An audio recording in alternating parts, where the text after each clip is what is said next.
पश्चिम आशियातल्या अस्थिरतेच्या पार्श्वभूमीवर व्यावसायिक एलपीजी गॅस सिलेंडर्सच्या दरात 195 रुपये वाढ, घरगुती वापराच्या सिलेंडरच्या दरात बदल नाही. विमान इंधनाच्या दरात देशी कंपन्यांसाठी 8.5% वाढ, परदेशी कंपन्यांसाठी दर दुपटीनं वाढले. वस्तू आणि सेवा कर संकलनात मार्च 2026मध्ये 8.8% वाढ आणि गडचिरोलीत काल 9 नक्षलवाद्यांचं आत्मसमर्पण. पश्चिम आशियातल्या अस्थिर परिस्थितीच्या पार्श्वभूमीवर तेल विपणन कंपन्यांनी देशातल्या महानगरांमध्ये व्यावसायिक एलपीजी गॅस सिलेंडर्सचे दर वाढवलेत.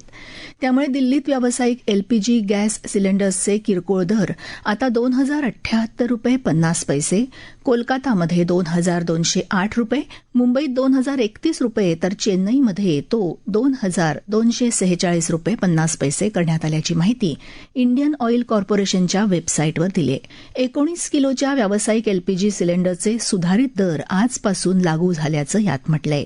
देशात स्वयंपाकाच्या गॅसचे दर मात्र स्थिर आहेत.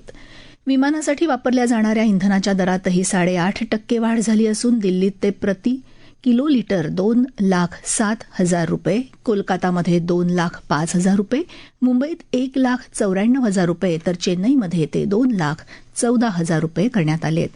परदेशी विमान कंपन्यांसाठी ही दरवाढ दुप्पट झाली आहे.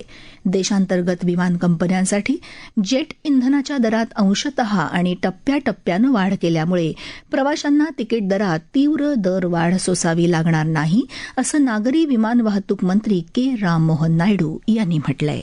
नवीन आर्थिक वर्षाची सुरुवात झाल्यामुळे आजपासून आर्थिक नियमांमधल्या महत्वाच्या बदलांसह अनेक आर्थिक सुधारणा अंमलात आणल्या जातील. 6 दशकांपेक्षा जुन्या प्राप्तिकर कायद्याच्या जागी आजपासून नवीन प्राप्तिकर कायदा लागू होईल. यात जुन्या कायद्यातल्या कालबाह्य तरतुदी काढून टाकण्यात आल्या असून गुंतागुंतीचे नियम सोपे करण्यात आलेत.